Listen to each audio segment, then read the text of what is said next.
Bismillahirrahmanirrahim. فمن حاجك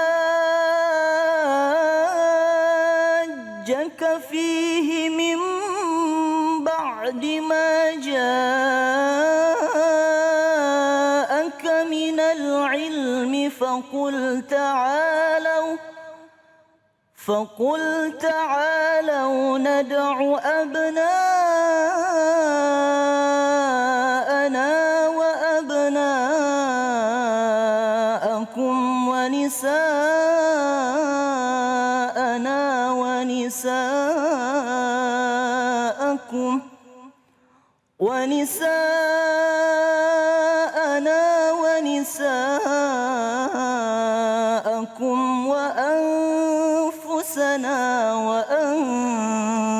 وأنفسكم ثم نبتهل فنجعل لعنة الله على الكاذبين.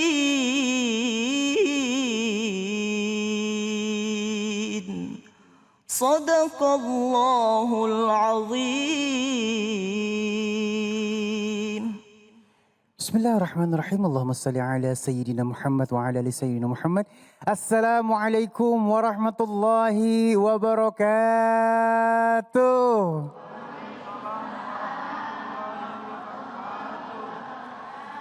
Kembali lagi di Cahaya Hati Indonesia bersama saya Ali Zainal. Masya Allah, mudah-mudahan hari ini banyak ilmu yang kita dapatkan buat bekal kita di dunia maupun di akhirat. Amin ya rabbal alamin.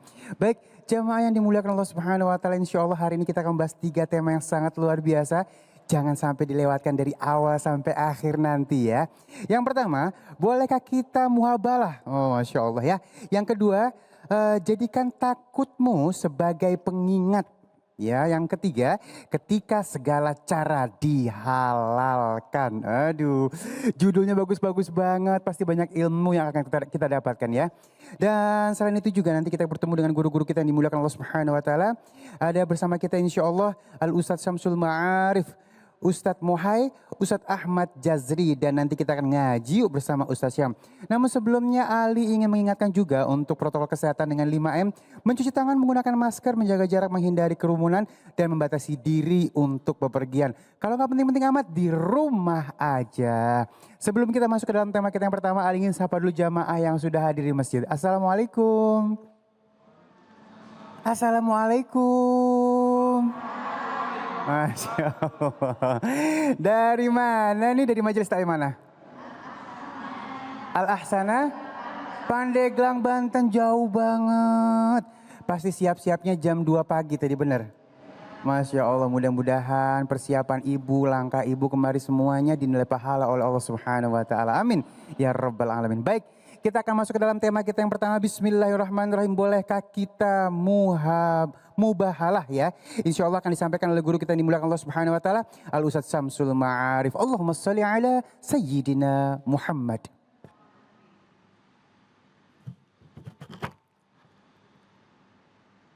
Assalamualaikum warahmatullahi wabarakatuh. Waalaikumsalam warahmatullahi wabarakatuh. Alhamdulillahi rabbil alamin. Wal aqibatu lil muttaqin wala udwana illa 'alal zalimin. Wassalatu wassalamu ala asyrafil mursalin Sayyidina wa habibina wa syafi'ina wa maulana Muhammadin sallallahu alaihi wasallam wa ala alihi wa ashabihi ajmain, amma ba'du. Bapak-bapak, ibu-ibu, para pemirsa, hadirin hadirat yang insya Allah semuanya dimuliakan Allah Subhanahu wa ta'ala. Terutama para ummahat, ibu-ibu, ibu sudah makan? Kalau lihat wajahnya ini, ibu-ibu wajah ahli surga. Kalau lihat potongannya, potongan orang baik-baik. Tapi baru potongannya doang.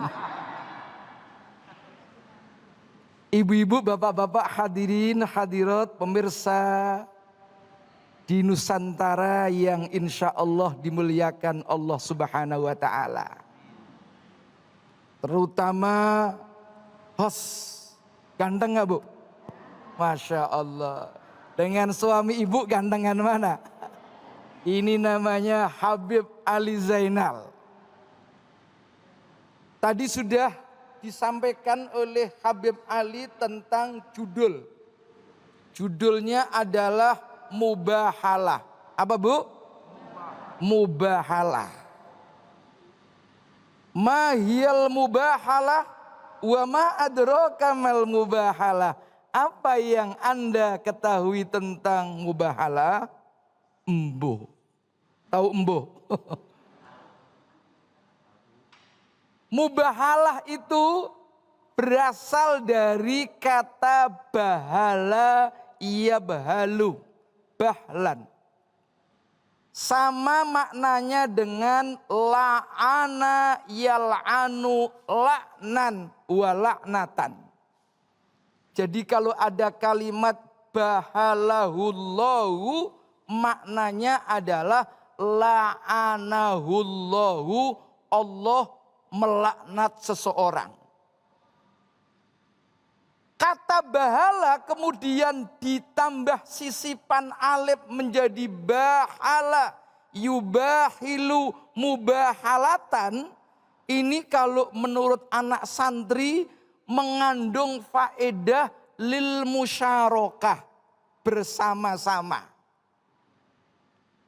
Dhoroba memukul, dhoroba saling memukul. Kalau bahala ya melaknat, kalau bahala ditambah alif menjadi saling melaknat. Ada yang mau nggak saling melaknat? Na'udzubillahi min dzalik.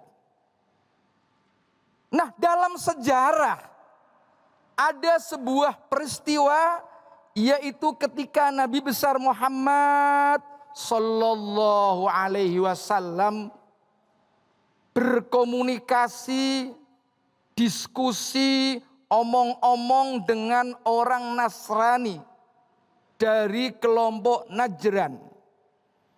Orang-orang Nasrani mengatakan Isa alaihi salam itu anak Tuhan. Sementara dalam ajaran Islam, Isa alaihi salam adalah Rasulullah, utusan Allah. Orang-orang Najran ini enggak mau, tetap kukuh. Akhirnya Allah perintahkan, Qul ta'alau, mari nad'u abna'ana wa abna'akum,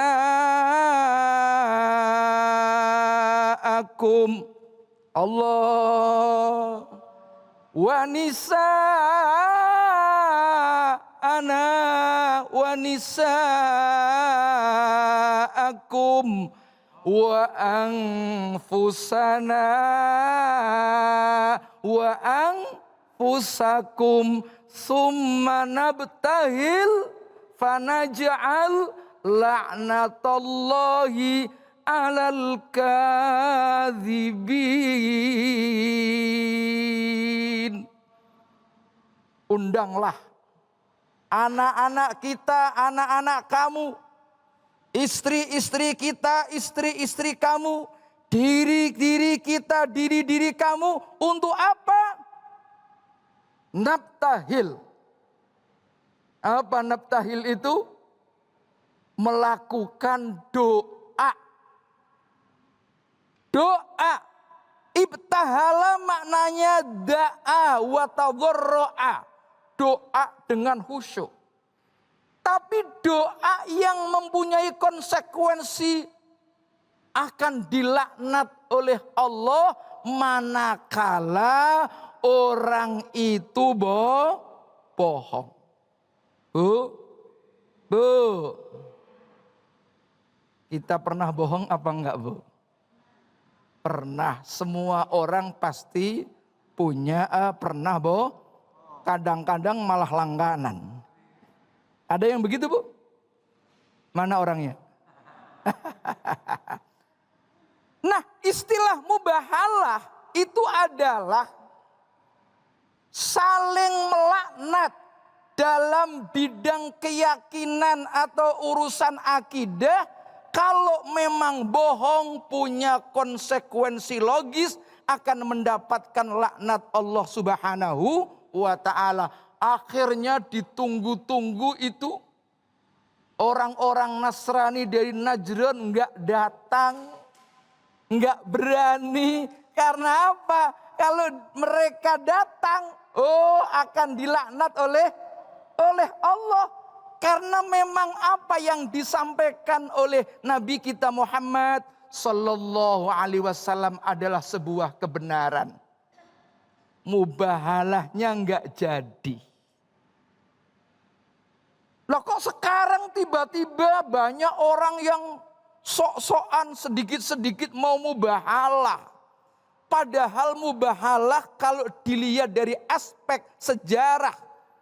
Apa yang akan dilakukan oleh Nabi kita Muhammad Sallallahu Alaihi Wasallam berdasarkan perintah Allah itu dalam aturan hal yang terkait dengan agama, bukan yang terkait dengan urusan dunia. Kalau urusan dunia sebaiknya dihindari mubahalah. Ini kadang-kadang orang sekarang dikit-dikit gara-gara pemilu. Masya Allah saling tuduh mubahalah. Gara-gara berita saling fitnah sedikit-sedikit mubahalah. Mubahalah bukan untuk urusan keduniaan. Kalau kita misalnya ya punya barang hilang. Bu. Sebagaimana contoh Sayyidina Ali karramallahu wajhah. Punya baju perang. Baju besi tiba-tiba ada yang nyolong. Yang nyolong orang Yahudi. Mau dijual. Oh, ini ternyata baju saya, kata Ali. Oh, enggak, ini baju saya, kata orang Yahudi. Akhirnya dilaporkan untuk diadili. Ternyata Sayyidina Ali begitu membawa dalam pengadilan saksi. Oh, yang dibawa anaknya. Tidak boleh anak menjadi saksi untuk bapaknya. Istrinya ternyata sendirian. Harus ada perempuan 4 sebagai pengganti, yaitu saksi 2 orang laki-laki. Akhirnya urusan perkara tadi dikalahkan. Karena apa? Tidak punya bukti. Oleh karena itu al-bayyinatu 'alal mudda'i wal yaminu ala man angkaro. Jadi bukti itu atas orang yang menuduh, tetapi sementara orang yang berani melakukan sumpah itu ala man angkaro. Tapi yang namanya sumpah juga enggak boleh ibu-ibu dibiasakan. Sumpah itu digunakan kalau dalam sesuatu yang sangat penting. Dalam urusan hukum, orang dituduh begini, enggak ada bukti, baru dengan sumpah. Jangan dikit-dikit sumpah. Ada nggak yang suka dikit-dikit sumpah? Iya? Ada nggak, Bu? Jadi kata Al-Muhasibi mengatakan wala tuksiru al-aimana, jangan kalian memperbanyak sumpah. Walau kunta sodikon, sekalipun Anda itu benar. Jadi jangan sedikit-sedikit sumpah. Jangan sedikit-sedikit sumpah. Demi Allah, demi Allah, demi Allah. Ada nggak yang suka sedikit-sedikit sumpah? Ada nggak? Mana orangnya, Bu? Oh, nggak ada. Nah, oleh karena itu para hadirin yang dimuliakan Allah, sumpah itu dilakukan kalau dalam keadaan penting, memang dibutuhkan urusan-urusan hukum karena ada konsekuensinya. Kalau sumpahnya tidak dilakukan, kena kafarah. Kafaratnya apa? Di antaranya memberi makan 10 orang miskin. Itu pun harus makanan yang bagus, sebagaimana yang kita makan, atau memberi pakaian, atau memerdekakan budak, atau paling tidak puasa 3 hari. Itu kalau orang sumpah, tiba-tiba sumpahnya nggak benar, kecuali kalau sumpahnya itu cuman main-main doang.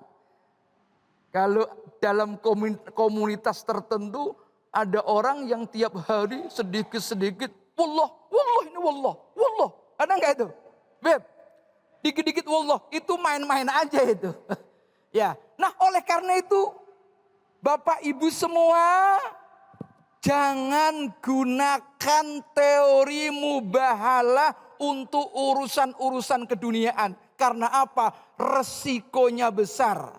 Dilaknat oleh Allah Subhanahu wa taala. Demikian, wallahul muwaffiq ila aqwamit thoriq. Wassalamualaikum warahmatullahi wabarakatuh. Waalaikumsalam warahmatullahi wabarakatuh. Masya Allah. Terima kasih guruku ilmunya. Masya Allah ya, semakin jelas ya tentang mubahalah ini ya. Dan baik, kita akan masuk ke dalam tema kita yang kedua. Jadikan takutmu sebagai pengingat. Masya Allah ya. Dan insya Allah akan dibahas oleh guru kita yang dimuliakan Allah Subhanahu wa taala, Al Ustadz Mohai. Jangan kemana-mana, tetap bersama kami di Cahaya Hati Indonesia.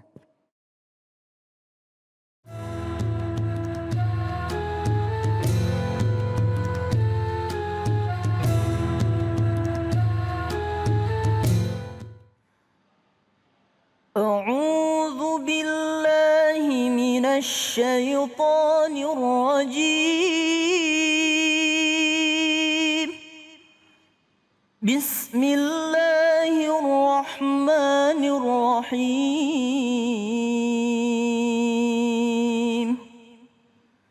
إنا أنزلنا التوراة فيها هدى ونور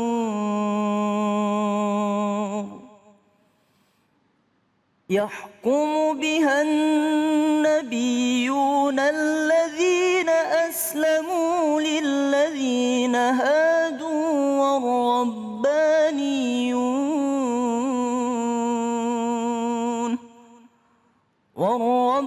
والربانيون والأحبار بما استحفظوا من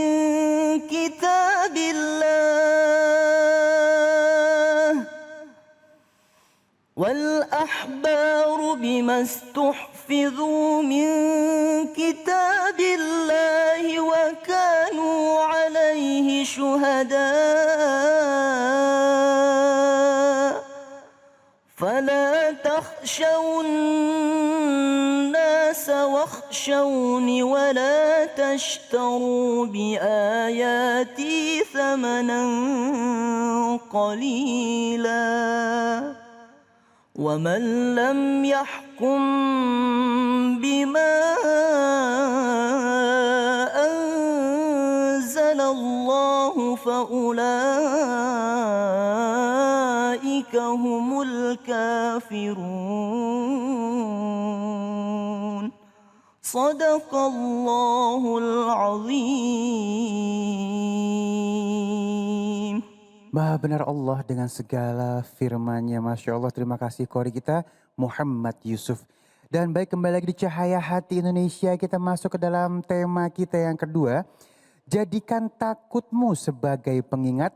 Insya Allah akan disampaikan oleh guru kita yang dimuliakan Allah Subhanahu Wa Taala, Al Ustadz Mohai. Allahumma salli ala Sayyidina Muhammad. Assalamualaikum warahmatullahi wabarakatuh. Waalaikumsalam warahmatullahi wabarakatuh.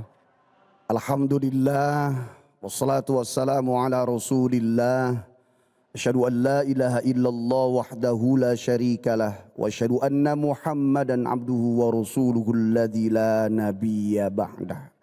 Amma ba'd. Qala Allah Ta'ala fi kitabihil karim wa huwa asdaqul qailin. وَمَنْ أَحْسَنُ قَوْلًا مِمَّنْ دَعَا إِلَى اللَّهِ وَعَمِلَ صَالِحًا وَقَالَ إِنَّنِي مِنَ الْمُسْلِمِينَ Shadaqallahul Azim. Hadirin yang dirahmati Allah, ibu-ibu, pemirsa Cahayati Indonesia dan seluruh pemirsa iNews dimanapun berada, terima kasih kepada abangku yang telah memberikan waktu. Dan hari ini kita dibersamakan bertatap wajah berkait hati bersambung rasa dalam tema jadikan takutmu sebagai pengingat kepada Allah Subhanahu Wa Taala. Allah sudah memberikan satu gambaran bahwa ada ujian buat manusia dalam surah Al-Baqarah ayat 155. Walanabluwannakum bisyai'im minal khawfi wal ju' wa naqsim minal amwal wal anfus wath thamarat wa basyiris sabirin. Maka sungguh kami uji, kata Allah, dibantu oleh para malaikatnya, ujian ketakutan, kurang harta, kurang makanan, tidak dapat bagian rezeki. Maka takut juga itu terbagi-bagi. Ada yang takut namanya tabi'i, naluri manusia. Takut sama musuh yang kuat, takut kepada atasan, dan itu terjadi di hayat kita. Yang kedua namanya takut sir, takut pada sesuatu yang tidak terlihat, makhluk gaib, para jin yang dari jauh tanpa kelihatan lebih ditakuti oleh kita. Yang ketiga takut yang membuahkan maksiat, takut pangkat jabatannya disingkirkan sehingga akhirnya berbuat maksiat, berbuat aniaya dan kezoliman. Kemudian takut yang terakhir adalah takut yang membuahkan ibadah kepada Allah. Dan inilah takut yang diminta oleh Allah. Ittaquni, kata Allah. Dalam bahasa agama namanya takwa. At-taqwahu, takwa adalah al-imtithalu bi awamirillah wajtinabu nawahi. Takwa melaksanakan perintah Allah dan menjauhi larangannya. Takwa pakaiannya orang beriman. Al-imanuhu, orang beriman itu al-iqraru bil lisan wa tasdiqu bil qalbi wal amalu bil arkan. Iman itu janji ikrar lisan, dibenarkan oleh hati, diamalkan dengan perbuatan. Orang beriman mulut hatinya sama, pakaiannya takwa. Pertanyaannya ibu-ibu sekalian, mengapa rasa takut itu bisa muncul? Ada beberapa poin. Yang pertama, memang diuji oleh Allah. Apalagi kepada orang beriman, idza ahabballahu 'abdan ibtalahu liyasma' tadarru'ahu. Kalau Allah cinta kepada hambanya yang beriman, Allah uji dia karena Allah ingin mendengarkan rintihan dan ratapan serta tangisan hambanya. Saat punya nggak punya, saat menjabat atau jadi rakyat, Allah ingin mendengarkan. Sehingga ketika seorang hamba fulan menangis, Allah kumpulkan para malaikat. Hai malaikatku, lihat si fulan. Dalam doa munajatnya menangis. Ngaku betul aku Tuhannya. Siapkan perangkat rezekinya. Yang kedua, kenapa sampai muncul takut? Jawabannya diantaranya adalah karena tipisnya iman dan tidak kokohnya nilai tauhid. Bu, pemirsa dimanapun berada, Allah yang memberikan rezeki. Allah yang menyiapkan segala keperluan manusia. Bahkan empat takdir, jodoh, rezeki, nasib, mati. Berapa banyak orang yang yakin dengan datangnya kematian. Kenapa tidak yakin dengan datang kepastian tentang rezeki. Oleh karena itu, kuatkan nilai iman dan takut bisa muncul karena sebab hubbud dunia, terlalu cinta kepada dunia, panjang angan, banyak cita-cita, ketakutan tidak tersampaikan, akhirnya dia kecil, mengerucut. Dan orang yang biasanya hubbud dunia, karohiyatul akhirah, akan dia benci kepada kematian. Dia cari cara supaya panjang umur. Dia cari cara mengumpulkan harta banyak supaya gak susah. Maka ibu-ibu yang dirahmati Allah, Allah memberikan tadi suratnya dibaca oleh korek kita. Dalam surah Al-Maidah ayat 44. Ya. Fala takhshawun nas wakhshawni wala tashtaru bi ayati tsamanan qalila. Jangan kalian takut kepada manusia. Siapapun dia, pangkat jabatannya.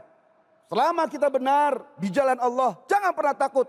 Justru yang harus ditakuti adalah Allah Subhanahu wa ta'ala. Dan jangan menjual ayat-ayat Allah dengan harga yang murah. Karena sebab supaya bisa mengambil keuntungan yang banyak. Ya. Kemudian dicarikan dalilnya. Dengan dalil kebenaran, dia jual semua itu untuk mengambil keuntungan dunia. Maka Allah memberikan warning dengan hadis qudsi. Siapa-siapa manusia yang takutnya hanya kepadaku, maka akan kubuat seluruh makhluk takut kepadanya. Dan siapa-siapa manusia yang tidak pernah takut kepadaku, tidak taat kepadaku, tidak menjalankan perintahku, maka akan kubuat dirinya takut kepada seluruh makhlukku. Na'udzubillah min. Sementara kita yang takut, kemudian taat, mengikuti perintah Allah. Di surah Ar-Rahman ayat 46. Waliman khafa maqama rabbi jannatan. Fabi ayyi ala'i rabbikuma tukadziban. Dan orang yang takut, taat kepada Allah, paham tentang dirinya, tentang Tuhannya, baginya dua surga. Surga yang pertama balasan atas perintah yang dilakukan. Dan surga yang kedua adalah balasan karena sebab meninggalkan maksiat yang telah dilarang oleh Allah. Insya. Maka nggak usah ada takut lagi ibu. Ibu bangun malam, sholat tahajud, berani. Insya. Siap bu. Ustadz saya mau bangun tapi sepi banget, merinding. Semakin banyak kita takut kepada selain Allah, semakin dibuat kecil kita di hadapan manusia. Bagaimana cara menjaganya? Sholat 5 waktu disertai dengan ilmu. Karena sholat dengan ilmu yang baik akan membuat diri kita kokoh di hadapan manusia, juga di hadapan Allah. Bila Allah di hatiku. Boleh nyanyi dikit boleh? Hati rasa syahdu 5 waktu tak bertemu. Hati rasa rindu, ku yakini di semua perasaan cinta. Tetapi hatiku malu untuk menyatakannya. Bila Allah di sisiku, kirain pacar. Di dalam insya Allah. Nggak usah ada lagi takut. Kalau tadi kita bicarakan, sampaikan ya, takut kita kepada Allah. Orang yang benar takutnya mutlak, fokus kepada Allah, nggak ada takutnya. Sama orang nggak ada takut, nggak punya duit, nggak punya takut.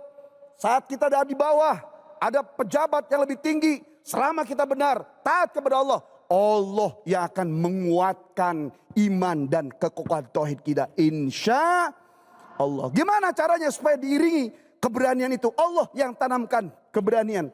Tidak ada rasa takut lagi. Sering panggil. Ibu ketika dulu masih kita sekolah dalam pendidikan. Saat manggil papa, mama, belum datang tuh orang tua. Kita udah nyaman manggil mereka. Bagaimana kalau kita sering manggil Allah sang penggenggam semesta alam. Allah, Allah, Allah, Allah. Panggil. Allahu Rabbi. Allah, Allah. Siang, malam, pagi, petang. Anta ya Rabbi.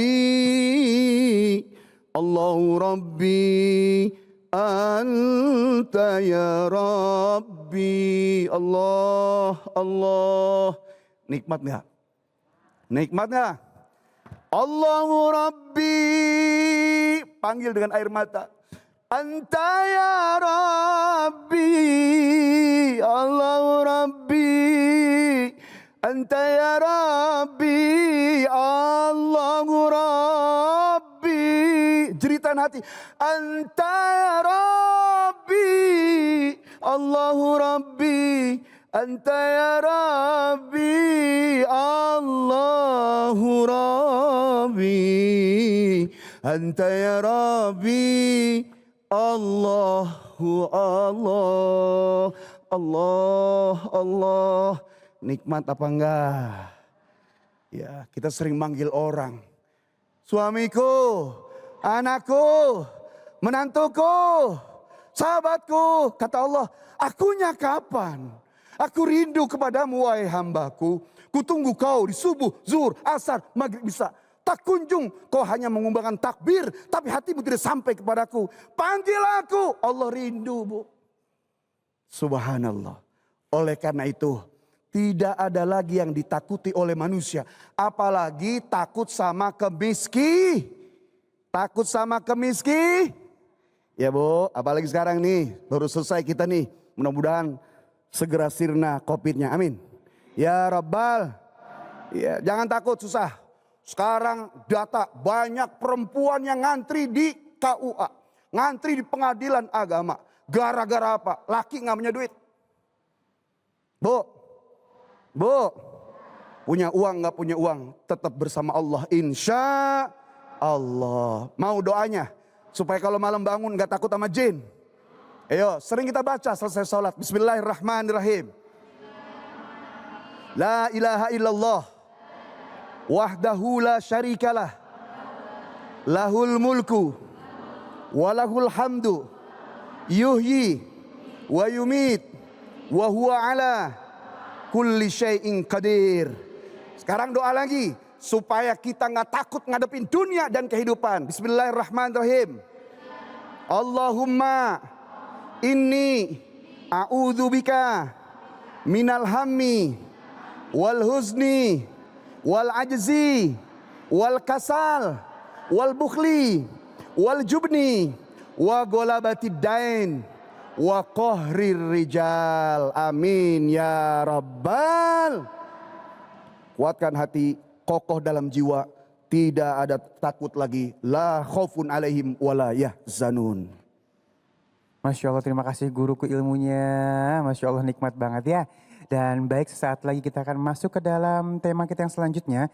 Ketika segala cara dihalalkan. Ini dia bahaya ya.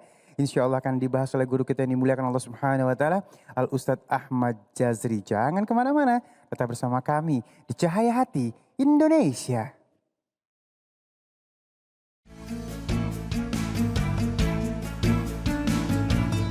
Sepanjang sejarah Islam muncul tokoh-tokoh muslim yang sangat berpengaruh dan menghasilkan karya atau penemuan ilmiah di masing-masing bidang keilmuannya. Hal ini bisa terlihat dari 3 universitas tertua di dunia, berdiri di masa kejayaan Islam yang terus langgeng hingga sekarang, yaitu Universitas Al-Qarawiyyin di Maroko, Universitas Al-Azhar di Mesir, dan Universitas Nizamiyah di Baghdad. Berkat situasi keilmuan dan pusat pendidikan yang bertumbuh subur, pada masa kejayaan Islam, lahirlah sejumlah tokoh-tokoh dan ilmuwan muslim yang namanya terus dikenang hingga sekarang, dan berikut ini dalam Cahaya Hati Indonesia. Ibnu Rusyid bernama lengkap Abu Al-Walid Muhammad Ibnu Rusyid, lahir di Spanyol, Andalusia pada 520 Hijriah dan wafat di Maroko pada tahun 595 Hijriah. Ibnu Rusyid menguasai ilmu fikih, ilmu kalam, sastra Arab, matematika, fisika astronomi, kedokteran, dan filsafat. Ibnu Rusyid berpendapat antara filsafat dan Islam tidak bertentangan, bahkan Islam menganjurkan para penduduknya untuk mempelajari ilmu filsafat.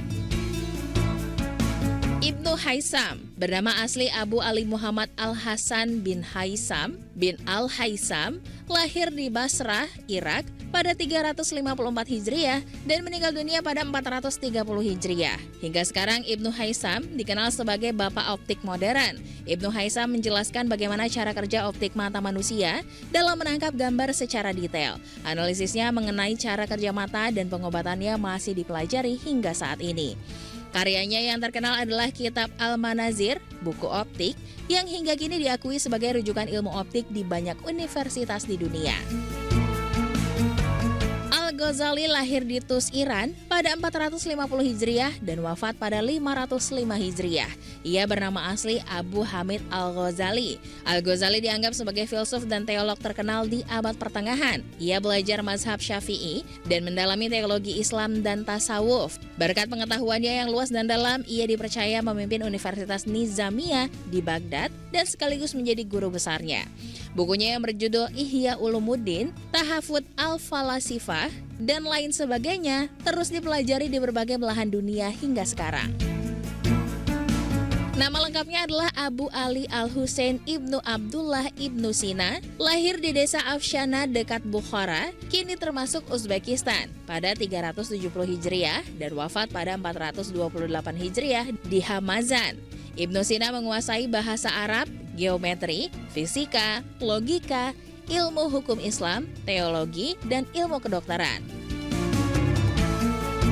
Ibnu Sina menulis lebih dari 200 buku dan di antara karyanya yang terkenal berjudul Al-Kanun fi Atib yang berisi ensiklopedia tentang ilmu kedokteran. Karya-karyanya tentang kedokteran menjadi referensi penting disiplin kedokteran di masa itu, bahkan sempat menjadi rujukan primer kedokteran di Eropa selama 5 abad dari abad ke-12 hingga 17 Masehi. Semoga sedikit informasi dari ilmuwan-ilmuwan Islam tadi dapat menambah semangat dan ilmu kita Jamaah Cahaya Hati Indonesia. Amin ya Robbal Alamin. Kembali lagi di Cahaya Hati Indonesia, Masya Allah. Terima kasih yang masih bergabung bersama kami ya. Kita masuk ke dalam tema kita yang ketiga, ini ngena banget loh nih ya. Ketika segala cara dihalalkan, kira-kira akan menyebabkan atau akibatnya seperti apa ya. Langsung aja kita simak guru kita yang dimuliakan Allah Subhanahu wa taala, Al-Ustadz Ahmad Jazri. Allahumma sholli ala Sayyidina Muhammad. Assalamualaikum warahmatullahi wabarakatuh. Waalaikumsalam warahmatullahi wabarakatuh. Bismillah walhamdulillah. Wassalatu wassalamu ala rasulillah. Wa ala alihi wa sahbihi wa mawalah. La hawla wa la quwata illa billah, amma ba'd. Hadratil mukarramun yang sama-sama kita hormati dan kita muliakan, para guru-guru kita, para alim ulama, dan juga yang sama-sama kita hormati pembawa acara kita, Bang Ali Jainal. Alhamdulillah kembaran saya, Bu. Dan juga para ibu-ibu dari Majelis Taklim Al-Hasanah, Al-Hasaniyah, dan juga para pemirsa di mana saja berada, mudah-mudahan kita semua dimuliakan oleh Allah Subhanahu wa taala.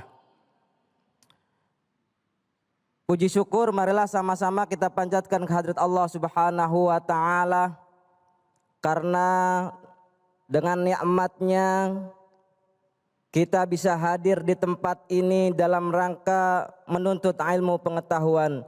Mudah-mudahan kita yang hadir di sini akan menjadi penghuni surganya Allah Subhanahu wa taala. Amin ya rabbal. Yang kedua, salawat salam tak lupa pula kita haturkan keharibaan Nabi besar kita Muhammad sallallahu alaihi wasallam. Mudah-mudahan kita selaku umatnya akan mendapatkan syafaatnya di hari kiamat nanti. Amin ya rabbal alamin. Para ibu, para pemirsa rahimakumullah. Dalam hidup di dunia ini Allah Subhanahu wa taala telah memberikan aturan-aturan yang harus kita taati. Allah Subhanahu wa taala telah memberikan ada yang namanya diperbolehkan dan ada juga yang dilarang. Ada yang dihalalkan, ada juga yang diharamkan.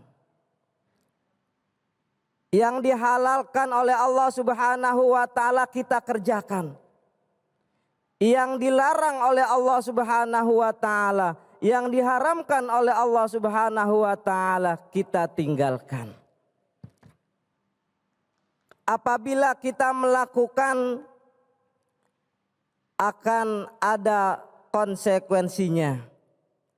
Kalau kita melakukan perbuatan yang baik, insya Allah akan timbul pada diri kita kebaikan pula. Kalau kita melakukan perbuatan yang tidak baik, maka akan timbul pada diri kita pun tidak baik. Semua akan diberikan oleh Allah Subhanahu wa taala balasan.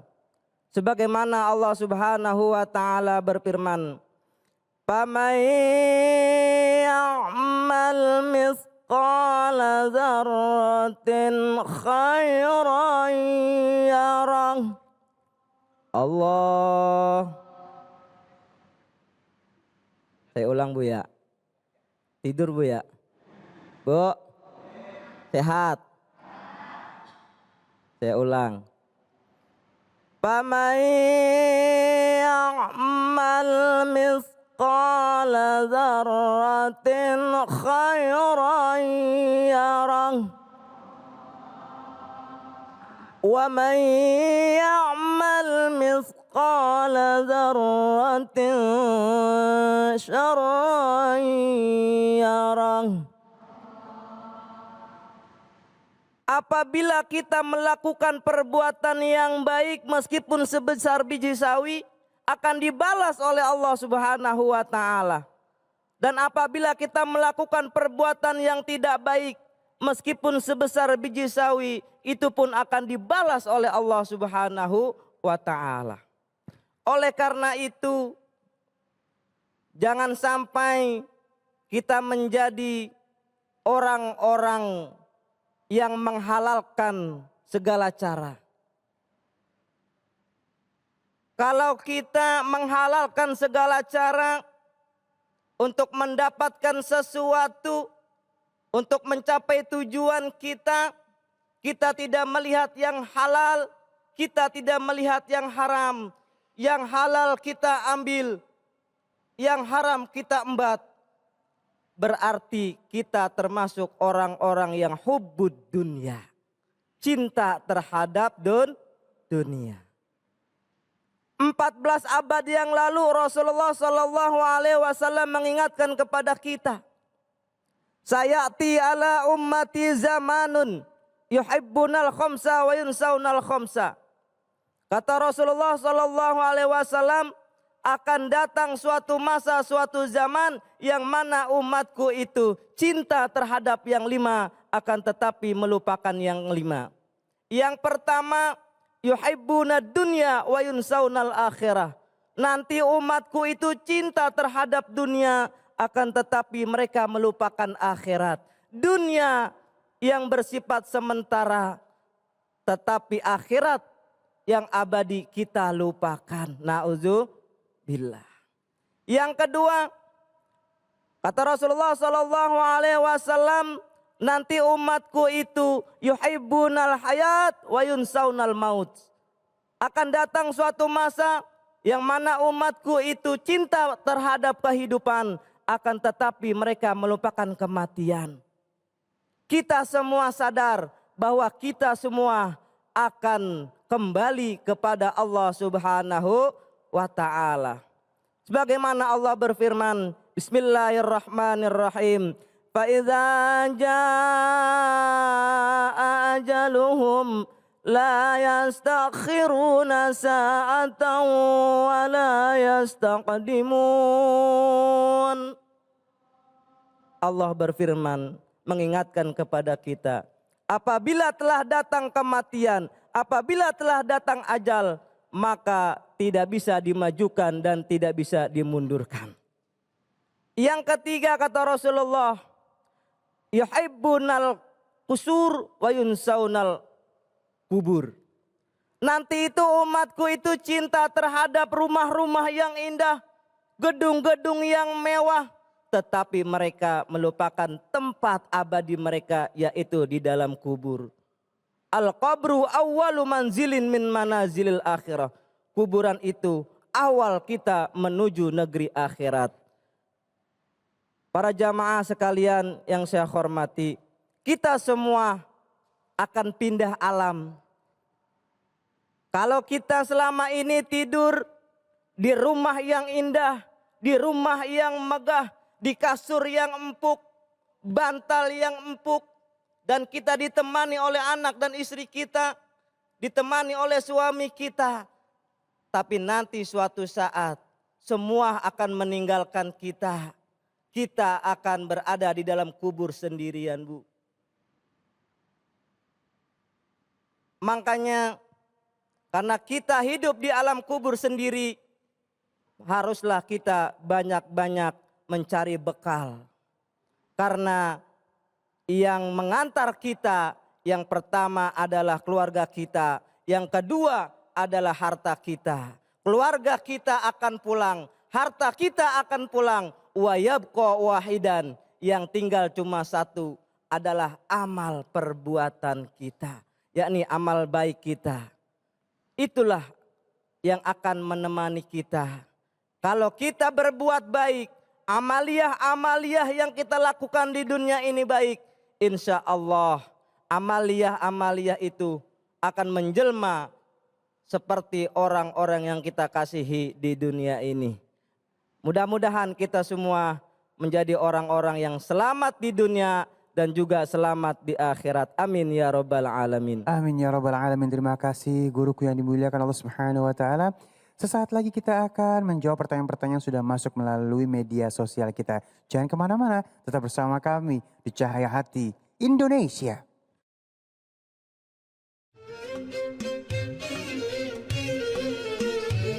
Begitu banyak bangunan-bangunan peninggalan sejarah Islam yang tersebar di seluruh dunia. Mulai dari masjid, benteng, jembatan, bahkan istana. Semuanya berdiri dengan begitu kokoh, unik, dan terlihat begitu megah. Tak jarang tempat-tempat ini menjadi pusat perhatian dunia. Masing-masing dari bangunan itu pun ternyata memiliki cerita tersendiri. Bahkan beberapa di antaranya menjadi situs warisan dunia. Sekarang mari kita cari tahu seperti apa bangunan yang megah selama peradaban Islam ini bersama Cahaya Hati Indonesia. Pertama, Masjid Selimiye Edirne di Turki. Masjid Selimiye didirikan pada tahun 1568 hingga 1574 oleh seorang arsitek bernama Mimar Sinan. Bangunan megah ini pun dibangun atas dasar perintah dari Sultan Selim II dan menjadi peninggalan Ottoman di kota Edirne, Turki. Jika dilihat, bangunan dari Masjid Selimiye ini sangat indah dengan 4 buah kubahnya, hingga dianggap sebagai karya terbaik dan mendapat penghargaan tertinggi dari arsitektur Islam. Masjid ini pun masuk ke dalam daftar situs warisan dunia oleh UNESCO. Kedua, Jembatan Siosepol, Isfahan, Iran. Jembatan Siosepol sangat terkenal di wilayahnya, yakni kota Isfahan, Iran, dan memiliki nama lain yakni Allah Ferdihan. Siosepol Isfahan juga termasuk ke dalam 11 jembatan yang ternama di negara Iran, dengan memiliki lengkungan pada dindingnya sebanyak 33 buah. Dibangun pada tahun 1599 dan terbuat dari batu serta batu bata. Jembatan Siosepol Isfahan berdiri dengan kokoh dan terbentang di atas aliran sungai Zayandeh. Memiliki panjang sekitar 297,76 meter dan memiliki lebar seluas 13,75 meter. Ketiga, Masjid Sulaiman di Istanbul, Turki. Berada di Istanbul, masjid ini juga dikenal dengan nama Blue Mosque karena kubahnya yang berwarna biru jika terlihat dari dekat.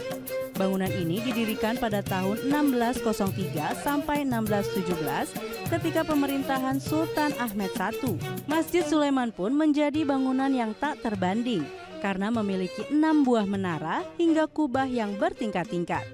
Para jamaah pun banyak berdatangan ke Masjid Sulaiman dari seluruh negeri hingga menjadikan masjid ini sebagai tempat ibadah sekaligus pusat agama dan budaya. Keempat, Masjid Al-Azhar di Kairo, Mesir.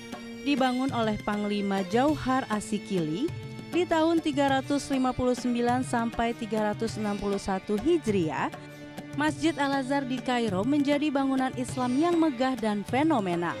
Dinamakan Al-Azhar sebagai isyarat kepada Zahra, julukan putri Rasulullah SAW yang bernama Fatimah Az-Zahra. Masjid Al-Azhar pun memiliki 5 menara yang difungsikan sebagai universitas dan terus berkembang pesat di tahun 1961. Dalam Masjid Al-Azhar Kairo, Anda pun dapat menemukan perpustakaan yang sangat besar yang menjadikan masjid ini sebagai pusat pemikiran Islam, politik, dan ilmu-ilmu agama di Mesir serta dunia. Itu tadi bangunan-bangunan termegah dan indah yang dibangun selama peradaban Islam di dunia. Membuktikan bahwa Islam merupakan agama yang besar dan kuat yang dapat digambarkan dari para arsitekturnya. Wallahu a'lam bishawab. Kembali lagi di Cahaya Hati Indonesia. Terima kasih yang masih bersama kami. Kita masuk ke dalam segmen tanya jawab nih. Yang pertama Ali akan ambil dari media sosial kita. Nanti yang kedua akan Ali kasih kesempatan buat jamaah yang sudah hadir di Masjid Bimantara ini ya. Baik, untuk kesediaannya guruku yang dimuliakan Allah Subhanahu wa taala, Ustadz Syamsul Ma'arif, untuk pertanyaan yang pertama ini dari media sosial. Ini datangnya dari @hanuf_f34. Ustadz, apakah saat melaksanakan sumpah mubahalah ini pernah ada yang sampai meninggal? Aduh. Apakah ada riwayatnya katanya? Iya, para pemirsa yang dirahmati Allah Subhanahu wa taala. Ketika Nabi Muhammad SAW mengajak mubahalah dengan orang Nasrani dari Najran, Nabi sudah mengajak istrinya, anak dan cucunya untuk datang. Ternyata orang Nasrani dari Najran tadi nggak datang. Karena memang mereka sudah tahu, memang bohong. Nah oleh karena itu mubahalahnya tidak jadi. Nah apakah ada kasus lain? Dalam sejarah memang pernah terjadi mubahalah, yaitu seorang ulama Syekh Sanaullah ketika mubahalah dengan Mirza Ghulam Ahmad, salah seorang pendiri dari Ahmadiyah. Begitu mubahalah, setelah bahkan sebelum 1 tahun, Mirza Ghulam Ahmad mati karena menderita sakit kolera. Nah, itu diantaranya kejadian-kejadian. Tetapi yang perlu dicatat di sini bahwa mubahalah yang dilakukan oleh tokoh tadi karena memang urusan-urusan tentang atau terkait dengan akidah, bukan terkait dengan yang lain. Ya. Iya baik ya. Aduh serem banget ya. Ini mudah-mudahan kita jangan sampai ada perjanjian-perjanjian seperti ini ya, atau sumpah-sumpah seperti ini ya. Baik, guruku mohon izin kita lanjutkan dengan pertanyaan yang kedua. Guru, ini dari jamaah yang ada di Masjid Bimantara. Silakan, siapa yang ingin bertanya? Iya, silakan Umi, jangan lupa nama dan majelis taklimnya dan di bawah face shield itunya ya. Mic-nya. Oke, silakan. Assalamualaikum warahmatullahi wabarakatuh. Waalaikumsalam warahmatullahi wabarakatuh. Perkenalkan, nama saya Nur Asiyah dari Majelis Taklim Al-Hasaniyah Pandeglang, Banten. Pak Ustadz, saya mau bertanya, kalau kita ditantang sumpah sama orang, tapi kita takut, cuman bukan berarti kita salah. Adakah cara lain untuk meyakinkan orang itu agar tidak bersumpah? Ya, Ini pertanyaan bagus sekali ini, Habib Ali. Masya Allah. Jadi memang dalam sistem pidana Islam atau ilmu jinayat, dalam fikih jinayat, ketika ada peristiwa-peristiwa hukum yang terkait dengan dunia atau ya kasus-kasus tertentu, itu tidak ada istilah mubahalah. Yang ada adalah alat bukti bayinah atau sumpah al-yamin. Mengapa disebut yamin? Yamin itu tangan kanan karena orang sumpah itu menggunakan tangan kanan. Jadi bukan persoalan berani atau tidak berani. Kalau kita misalnya ada kasus dituduh atau menuduh ya, atau orang itu berbuat curang atau tidak, itu pembuktiannya bukan dengan cara mubahalah. Kalau kita terpaksa ngotot, pengadilan tidak menerima karena itu tidak diakui proses mubahalah dalam hal-hal yang terkait dengan hukum pidana. Jadi kalau ada peristiwa dengan urusan-urusan ya pidana, itu bayinah, harus ada alat bukti. Kalau tidak bisa membuktikan, ya salah. Yang nomor 2, sumpah. Bukan mubahalah. Mubahalah itu kan seseorang saling berdoa dengan yang lain, kalau bohong kena laknat Allah. Jadi jangan seseorang itu mengambil sebuah tindakan yang resikonya besar. Itu sekali lagi. Karena sekarang ini sedikit-sedikit mubahalah. Ada urusan politik mubahalah. Ada urusan apa mubahalah. Maka pengadilan termasuk ya dalam sistem pidana Islam jinayat tidak bisa diterima. Yang diterima ya orang ada bukti apa tidak, ya kan? Kalau nggak ada bukti ya itu yang tidak kuat. Oleh karena itu bukan persoalan berani atau tidak berani. Jangan suka nantang-nantang, mubahalah lah. Jadi hati-hati dalam hidup kita ini karena apa? Mubahalah itu tindakan yang punya risiko sangat berat, sebaiknya dihindarkan. Kecuali terkait dengan urusan-urusan akidah. Barangkali begitu, Iya, Bang Ali. baik. Terima kasih guruku, jelas sekali ya. Dan baik, kita akan lanjutkan. Mohon kesediaannya guru, terima kasih. Kita akan selanjutkan pertanyaan selanjutnya ini untuk guruku yang dimuliakan Allah Subhanahu wa taala, Ustadz Mohai. Namun yang pertama, Ali kasih kesempatan buat jamaah yang sudah hadir di masjid ini, silakan. Siapa yang mau bertanya? Iya, silakan Umi. Assalamualaikum warahmatullahi wabarakatuh. Waalaikumsalam warahmatullahi wabarakatuh. Perkenalkan, nama saya Solihat dari Majelis Ta'lim Al-Hasaniyah Pandeglang, Banten. Saya ingin bertanya, Ustadz, kalau berbicara tentang menghalalkan segala cara, apakah sama kasusnya dengan berbohong demi kebaikan? Mungkin itu saja. Assalamualaikum warahmatullahi wabarakatuh. Waalaikumsalam warahmatullahi wabarakatuh. Silakan guru. Baik. Assalamualaikum ibu semua, juga pemirsa dimanapun berada. Bahwa kita hidup ini diberikan aturan. Islam ini lengkap dari mulai bangun tidur sampai bangun tidur lagi. Termasuk melakukan sesuatu ada tuntunannya. Sehingga tidak menabrak apa yang sudah dikasih garis bawahi oleh Allah, bahkan pagar-pagar dan rambu-rambu.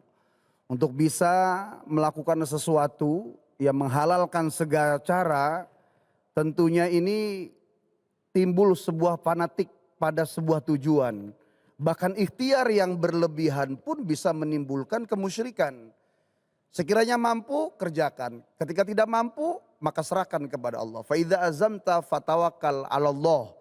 Maka menghalalkan segala cara ini pastinya ada konsekuensi tertentu pada diri seseorang, pada amalan-amalan yang dilakukan. Nah, kita sebagai muslim rujukannya adalah faruddu ilallah wa rasulih. Kembalikan kepada Allah dan Rasulnya. Dari Qur'annya, dari hadisnya, dari para ijma ulamanya, sampai pun hukum-hukum kiasnya.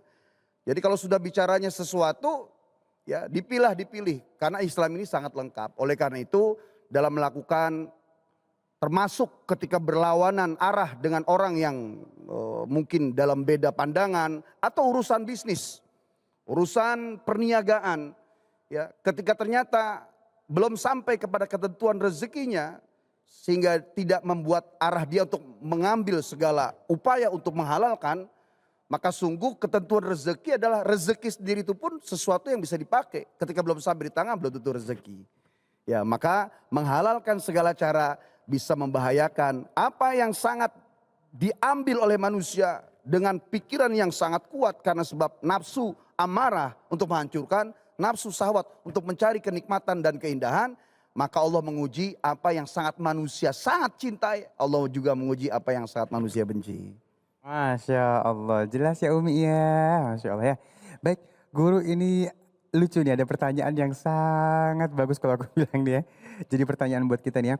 Ini datanya dari media sosial kita, @elin281. Oke. Ustadz, kalau bicara cinta, oh ya, dia, kalau bicara cinta, ketika dia yang kau cinta mencintai orang lain, namun kita tahu bahwa dia sedang bersama orang yang tidak baik dan kita merebutnya dengan segala cara untuk menyelamatkannya. Apakah boleh? Nah, ini koridor cinta nih guru deh.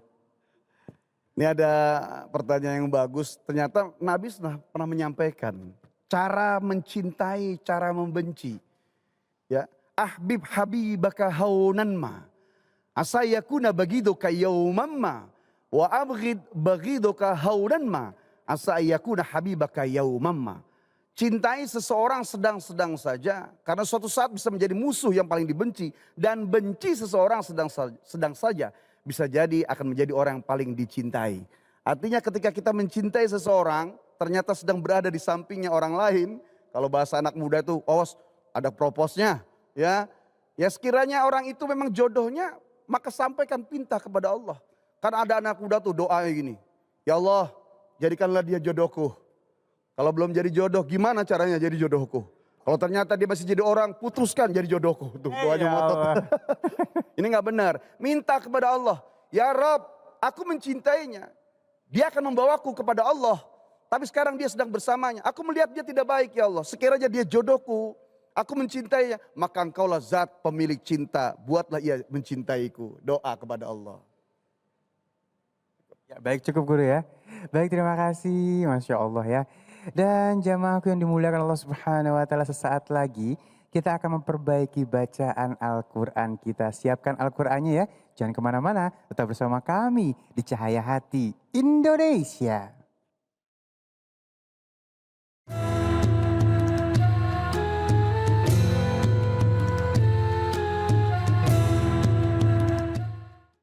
Kembali lagi di Cahaya Hati Indonesia, Masya Allah.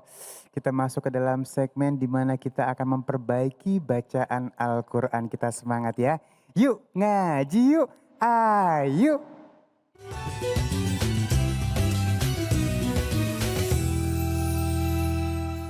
أعوذ بالله من الشيطان الرجيم بسم الله الرحمن الرحيم الحمد لله رب العالمين اللهم صل على سيدنا محمد وعلى آل سيدنا محمد كما صليت على سيدنا إبراهيم وعلى آل سيدنا إبراهيم وبارك على سيدنا محمد وعلى آل سيدنا محمد كما باركت على سيدنا إبراهيم وعلى آل سيدنا إبراهيم في العالمين إنك حميد مجيد اللهم اجعلنا من أهل القرآن اللهم اجعلنا من الذين آمنوا وعملوا الصالحات وتواصوا بالحق وتواصوا بالصبر آمين آمين آمين يا رب العالمين. Ibu-ibu, ibu, ya, semangat bu. semangat. Masya Allah, ibu-ibu nih dari majelis ta'lim mana bu? Al-Hasaniyah, Al-Hasaniyah dari Pandeglang, Banten. Banten. Masya Allah, jauh-jauh dari Banten untuk menuntut ilmu ya bu ya. Menuntut ilmu, termasuk TV. Hah? Yang tegas dong jawabnya, yang keras suaranya. Menuntut ilmu atau masuk TV? Nuntut ilmu. Menuntut ilmu. Baik, saya kasih ilmu yang pertama. Yang pertama, kalau baca Quran, tidak boleh Quran di lantai. Tidak boleh Quran di lantai. Tidak boleh Quran sejajar dengan, maaf, bokong kita, tidak boleh. Berarti dia tidak memuliakan Al-Quran. Yang kedua, kalau mau cepat pintar, Quran itu sejajar dengan wajah sebenarnya.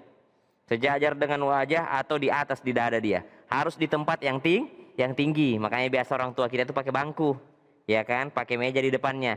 Jangan pernah baca Quran taruh Qurannya di lantai, tidak boleh. Tidak memuliakan Al-Quran. Ibu-ibu kalau menata sesuatu di rumah, jangan Quran taruh bawah. Ya Bu ya. Ada kadang-kadang rak buku harus Al-Quran paling atas. Album foto di bawah. Majalah-majalah di bawah. Tapi yang paling atas adalah Al-Quran. Nah, maka jangan sampai Al-Quran itu ditaruh di bawah. Tidak boleh sejajar dengan lutut. Sama, misal ibu pakai bangku begini. Misal pakai bangku, ibu jangan naik kakinya. Nah, sejajar lagi itu sama kaki. Nah, maka Al-Quran itu harus di atas. Muliakan Al-Quran supaya Allah juga muliakan kita. Karena Al-Quran itu adalah kata-katanya Allah. Kalamnya Allah. Maka belajar memuliakan Al-Quran. Bukan hanya belajar membaca, tapi juga belajar memuliakan Al-Quran. Nah, ibu-ibu yang dimuliakan Allah Subhanahu, itu ilmu yang pertama. Nah, sekarang insya Allah kita belajar makharijul huruf, huruf demi huruf, tajwidnya, tahsinnya, dan mendengarkan Al-Quran supaya dapat pahala daripada Al-Quran. Baik, kita buka surah apa nih Bang Ali hari ini, Bang Ali? Muhammad. Surah Muhammad, masih lanjutan pekan kemarin. Surah Muhammad ya. Ayat 19 nih. Ayat 19 hari ini ya. Masya Allah. Ibu-ibu dari Al-Hasaniyah. Al-Hasaniyah benar Ibu ya? Al-Hasaniyah sudah diwakili sama satu orang ibu yang duduk di depan. Assalamualaikum Ibu. Waalaikumsalam warahmatullahi wabarakatuh. Masya Allah. Namanya siapa? Ibu Siti Rahmah. Ibu Siti Rahmah. Ibu Siti Rahmah sama ya, dari Pandeglang. Masya Allah. Kesehariannya ngapain Bu? Mengajar. Hari-hari ngajar? Iya. Oh, ngajar di mana? Di rumah? Ya, ibu-ibu. Ngajar ibu-ibu, ngajar ngaji? Iya. Oh, ngajar majelis juga? Iya. Masya Allah. Jadi ibu-ibu ini pinter, yang dikorbankan gurunya. Yang disuruh maju ke depan gurunya karena dikata muridnya, ibu aja lah, ibu aja, ustazah aja gitu. Supaya tapi jangan salah, kalau ada yang gak semangat, saya nunjukin ibu-ibu yang ada di bawah, bukan gurunya yang saya tunjuk. Boleh ya ustazah ya? Boleh santrinya saya nanti suruh ya? Boleh. Kalau lagi nggak semangat, oke? Makanya semuanya harus semangat, termasuk yang ada di rumah insya Allah. Ajak suaminya, ajak anak-anaknya untuk kita sama-sama belajar. Baik, silahkan dibuka surah Muhammad ayat 19. A'udzu billahi minasy syaithanir rajim. Semua, 1, 2, 3. A'udzu billahi minasyaitonir rajim. Bismillahirrahmanirrahim. Bismillahirrahmanirrahim. Fa'lam annahu la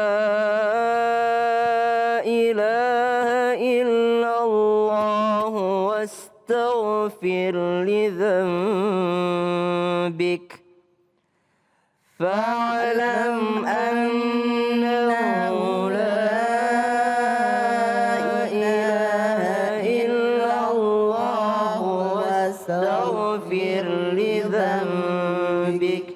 Kita ulang dari wastaghfir.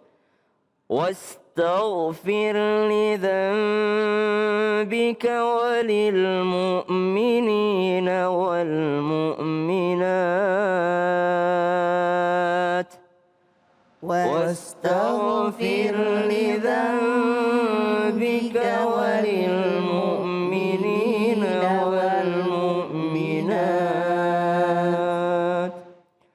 والله يعلم متقلبكم ومثواكم والله يعلم متقلبكم ومثواكم.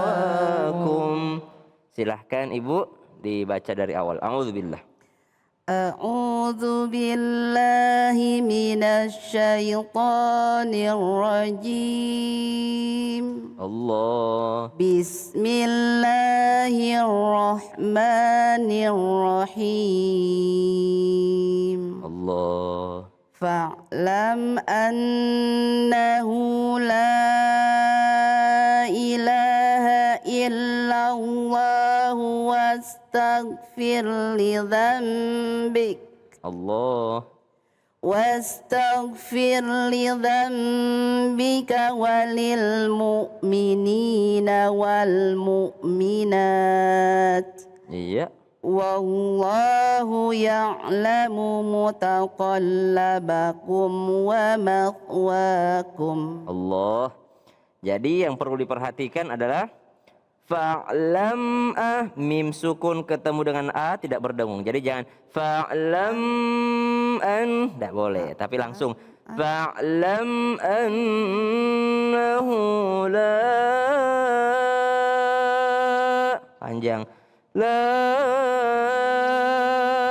ilaha illallah wastaghfir.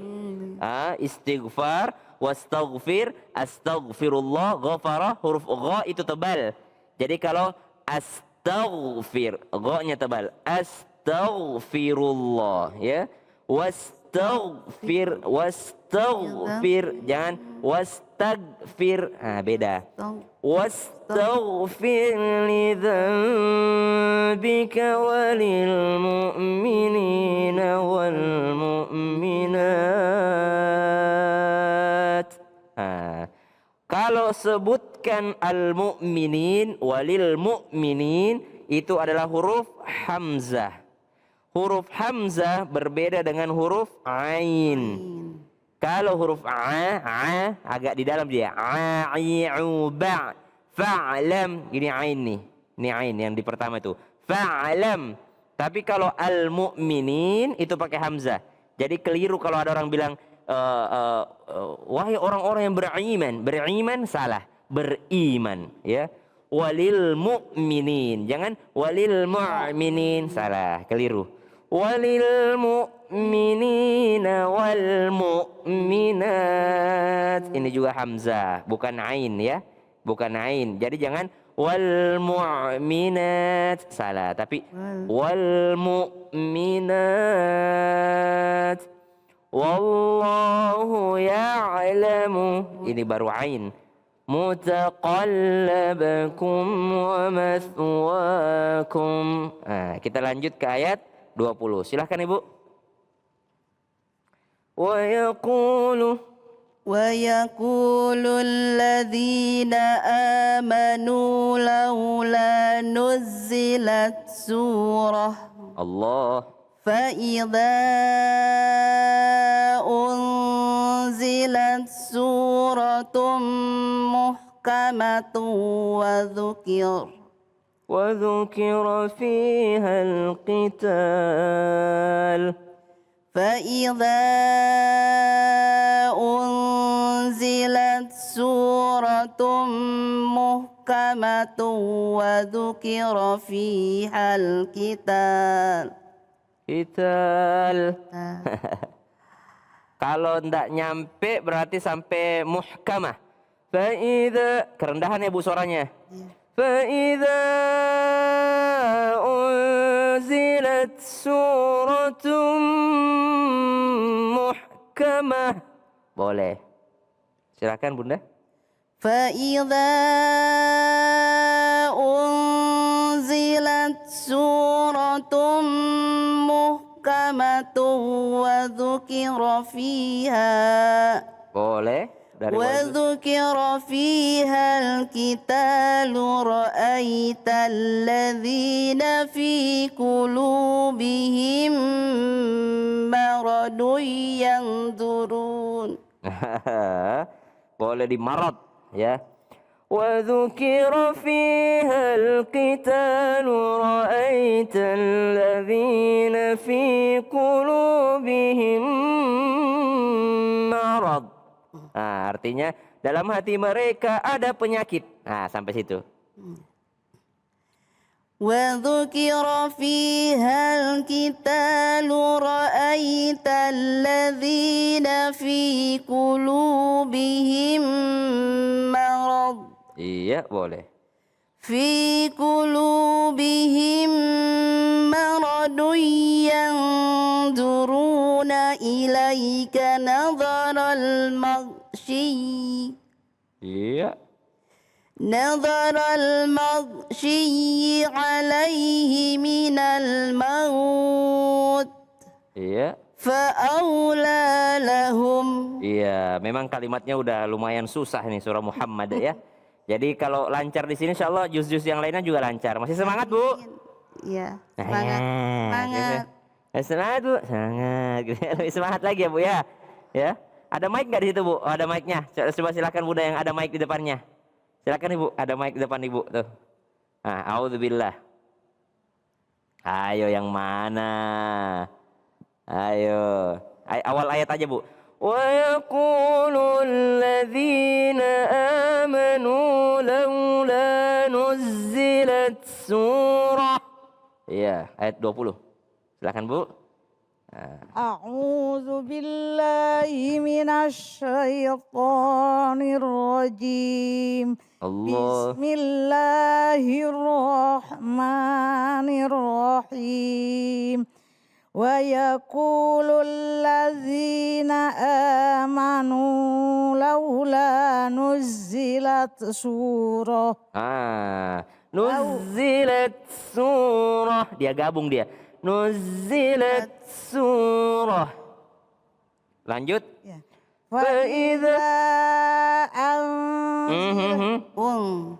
Fa'idha unzilat suratum muhkamatun wa zukira fihal qital.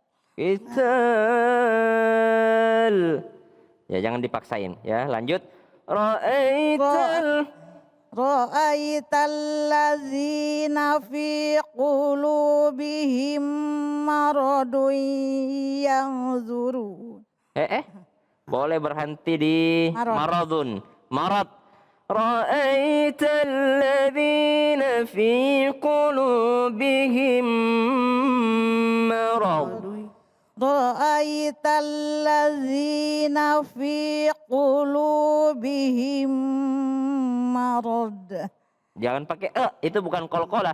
Kalau huruf bod itu adalah bukan huruf qalqalah. Jadi jangan marad enggak, tapi marad. Beda kalau huruf dal ya. Masad. Baru pakai Ulang dari fi qulubihim maradun.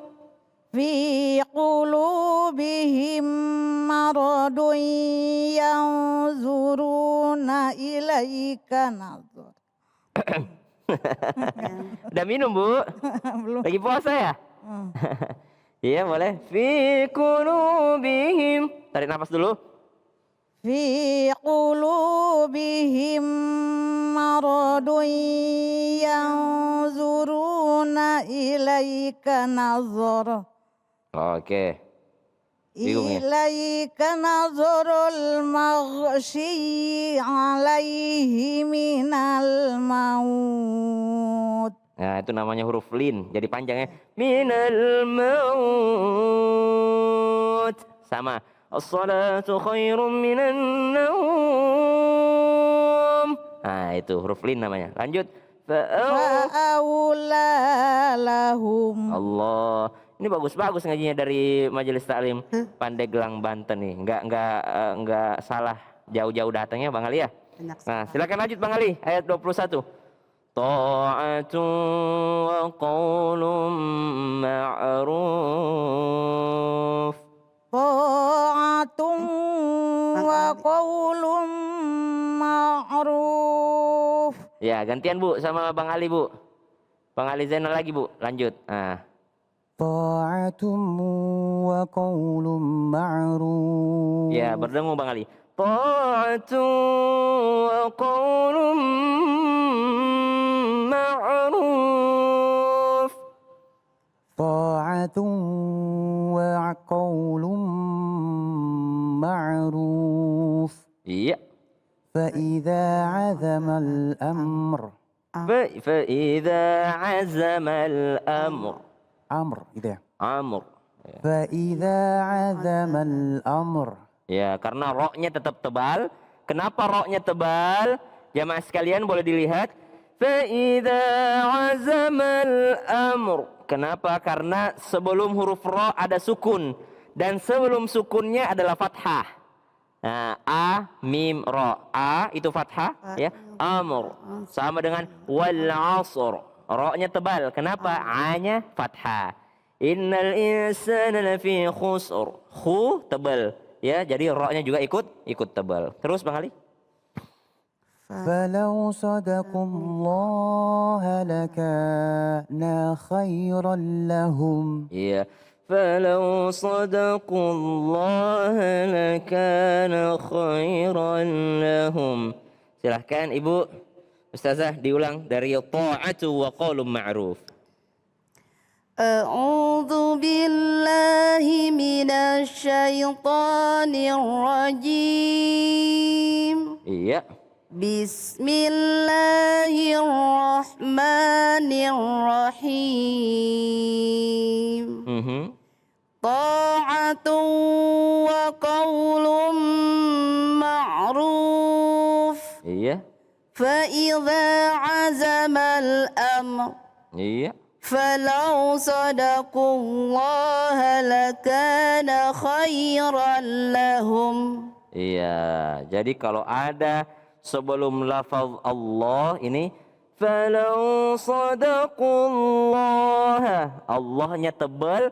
Kalau sebelumnya adalah huruf dhammah u, sadaqullah. Apalagi kalau dia sebelumnya fathah, ya, sadaqallahu, sadaqallahu, Allahnya jadi tebal. Tapi ada keadaan di mana Allahnya jadi tipis. Ya, ini untuk jamaah di rumah. Contoh kalau di bawah sebelumnya adalah barisnya bawah, kasrah. Ya, bismillahi, bismillahi, bukan bismillahi, salah. Tapi bismillahirrahmanirrahim. A'udzu billahi, Allahi, billahi. Kalau Allahi baru tebal. Tapi kalau lillahi, Allah jadinya. Lillahi, tipis. Falau sadaqullah lakana khairan lahum. Khairan lahum tidak berdengung. Ya, kalau ketemu dengan lam. Khairan lahum. Jangan khairan lahum. Tidak boleh. Tapi khairan lahum. Nah, silahkan lanjut Ibu. فهل عسيتم إن توليتم أن تفسدوا في الأرض. Iya. أن تفسدوا في الأرض وتقطعوا أرحامكم. Iya, semuanya. 1, 2, 3. فهل عسيتم إن توليتم أن تفسدوا في الأرض. Ya, boleh berhenti di situ. Ulang dari an tufsidu. An tufsidu fil ardi wa tuqatti'u arhamakum. Masya Allah, setiap huruf yang kita baca itu ada nilainya. Setiap harokat yang kita baca itu ada pahalanya. Amin. Jadi jangan pernah mengatakan saya nggak bisa ngaji Ustaz, ya. Ibu bayangin Bu, ada orang tidak bisa melihat hafal Quran, ya. Ada orang buta hafal Quran. Ada orang sudah tua masih bisa ngaji, Masya Allah. Ada anak kecil, wah, hafal Quran. Ada juga nenek-nenek hafal Quran, ngajinya bagus. Nah, kita ini yang sehat harus berpikir, bagaimana kira-kira kalau kita ketemu Allah nanti. Sedangkan kita lahir sudah Islam, ya Bu ya. Lahir dari orang tua Islam, udah Islam dari kecil, lalu ndak bisa ngaji, kira-kira kita mau ngomong apa di hadapan Tuhan? Sama seperti ini. Saya misalnya punya anak 2. Satu anak saya kasih mobil. Satu anak saya suruh jalan kaki, saya suruh berangkat kau ke sana. Ternyata duluan nyampe yang jalan kaki. Kira-kira saya marah nggak kepada yang pakai mobil? Marah. Kenapa? Saya udah kasih kau mobil kok malah telat. Ini saudaramu dia nggak pakai mobil tapi dia nyampe. Sama dengan kita nanti ketemu Allah. Engkau kenapa nggak bisa ngaji? Ini ada hambaku buta tapi hafal Quran. Kau ku kasih 2 mata yang sempurna, kok nggak bisa ngaji? Ini ada hambaku ini tidak punya mata tapi dia hafal Quran. Subhanallah. Ini hambaku ini masih kecil udah hafal Quran. Kalian udah gede nggak bisa ngaji. Subhanallah. Maka dari itu kalau mau semangat belajarnya, ingat. Nanti kita bertanggung jawab Bu di hadapan Allah. Bertanggung jawab. Ada yang mengatakan, Ustadz tapi beda Ustadz. Lidahnya orang Arab sama lidahnya orang Indonesia. Susah Ustadz kita nyebutin hurufnya. Saya kasih tahu Bu. Ibu, Al-Quran turun untuk orang Arab atau untuk orang Islam? Untuk orang Islam. Al-Quran tidak turun untuk orang Arab. Al-Quran turun untuk orang Islam. Artinya Allah sudah ngatur semua. Semua orang Islam bisa baca Quran. Bukan hanya orang Arab. Karena ada juga orang Arab tidak bisa ngaji. Ada juga. Maka dari itu jangan selalu jadi alasan, Ustadz kami mah orang Sunda. Nggak bisa bilang Eva. Pasti bilangnya Pah. Nggak bisa kayak gitu. Nggak ada alasan. Harus bisa. Kenapa? Karena Al-Quran turun kepada seluruh umat manusia. Bukan hanya kepada orang Arab. Jadi orang manapun bisa ngaji insya Allah. Allahumma arhamna bil Quran. Allahumma arhamna bil Quran. Terima kasih motivasinya Guruku Ustaz Syam, Masya Allah. Dan jangan kemana-mana, tetap bersama kami di Cahaya Hati Indonesia.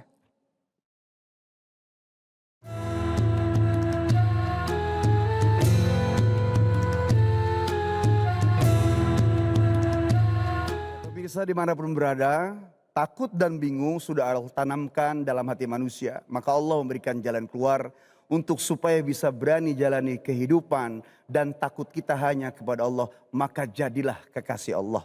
Untuk bisa jadi kekasih Allah, maka taati dan ikuti semua apa yang telah diperintahkan oleh Allah. Surat Yunus ayat 62, Ala inna awliya Allah la khaufun alaihim walahum yahzanun. Bahwa sesungguhnya kekasih Allah, pecinta dan dikasih yang disayangi Allah, mereka tidak pernah gentar dengan kehidupan dan takutnya hanya kepada Allah Subhanahu wa ta'ala. Para pemirsa rahimakumullah. Dalam hidup dan kehidupan di dunia ini, Allah Subhanahu wa ta'ala telah memberikan pilihan kepada kita selaku hambanya. Oleh karena itu, ketika kita memilih melakukan perbuatan yang baik, insya Allah kita pun akan mendapatkan kebaikan pula. Dan apabila kita mengerjakan perbuatan yang tidak baik, kita pun akan mendapatkan tidak baik pula. Dan insya Allah kita tidak salah memilih dan kita masuk ke dalam surganya Allah Subhanahu wa ta'ala. Bismillahirrahmanirrahim. Alhamdulillahirabbil alamin. Wassalatu wassalamu ala asyrafil mursalin sayyidina wa maulana Muhammadin wa ala alihi wa sahbihi ajmain. Allahumma ighfir lana dhunubana wa liwalidina warhamhum kama rabbawna shighara wa li jami'il muslimina wal muslimat wal mu'minina wal mu'minat al ahya'i minhum wal amwat. Allahumma inna nas'aluka al afwa wal afiyah wal mu'afata fid dini wad dunya wal akhirah wal fawza bil jannah wan najata minan nar. Allahumma habbib ilaina al iman wa zayyinhu fi qulubina wa karrih ilaina al kufra wal fusuq wal isyan waj'alna minar rasyidin. Rabbana atina fid dunya hasanah wa fil akhirati hasanah wa qina adzabannar. Wa sallallahu ala sayyidina Muhammadin wa ala alihi wa sahbihi ajmain. Subhana rabbika rabbil izzati amma yasifun. Wassalamun alal mursalin. Walhamdulillah rabbil alamin. Alhamdulillah rabbil alamin. Terima kasih guru-guruku yang dimuliakan oleh Allah Subhanahu wa ta'ala. Al-Ustadz Syamsul Ma'arif, Ustadz Mohai, Ustadz Ahmad Jazri. Dan tentu saja guru kita Ustadz Syam dan qori kita Muhammad Yusuf. Masya Allah. Terima kasih juga untuk seluruh jamaah yang sudah hadir di masjid dan pemirsa yang ada di rumah. Dan jangan lupa tetap jaga protokol kesehatan dengan 5M. Mencuci tangan, menggunakan masker, menjaga jarak, menghindari kerumunan. Dan membatasi diri untuk bepergian. Kalau nggak penting-penting amat, di rumah aja. Saya Ali Zainal undur diri. Assalamualaikum warahmatullahi wabarakatuh. Waalaikumsalam warahmatullahi. Allahumma salli ala sayyidina Muhammadin tibbil qulubi wa dawaiha wa